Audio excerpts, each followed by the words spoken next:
अस्सलाम वालेकुम। दामान टीवी में आपको खुश आमदीद।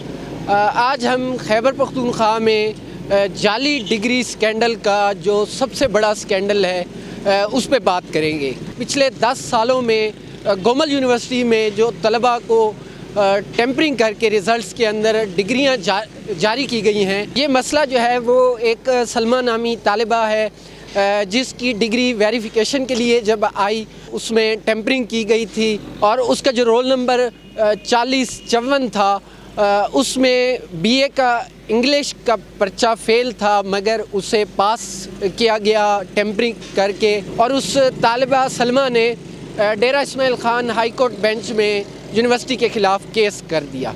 रिकॉर्ड मंगवाया गोमल यूनिवर्सिटी से तो उससे पता चला कि 2013 में 200 के करीब जो उम्मीदवार थे उनमें से 45 के रिकॉर्ड में टेम्परिंग की गई थी।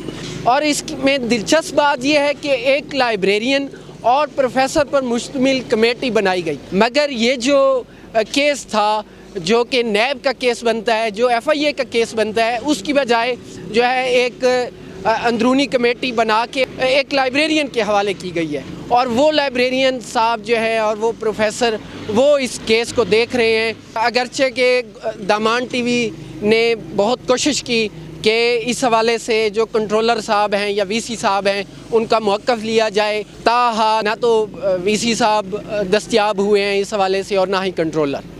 30,000 से लेके 1.5 लाख तक इनसे रकम लेकर जो भी इम्तिहानी उम्मीदवार हों उनके रिकॉर्ड में टेम्पर करके बाद में सनद जारी कर दी जाती है। लेकिन चूँकि वो ओरिजिनल रिकॉर्ड तो नहीं होता, इस हवाले से बाद में जब तस्दीक के लिए या वेरिफिकेशन के लिए आए मामला तब मसला खुलता है।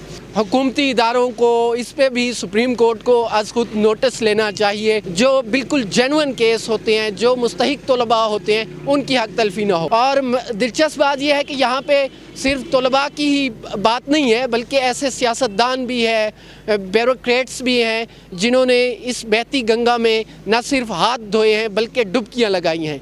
तो अजब करप्शन की ये गज़ब कहानी है, इस पे जो है वो ज़रूर एक्शन लिया जाना चाहिए।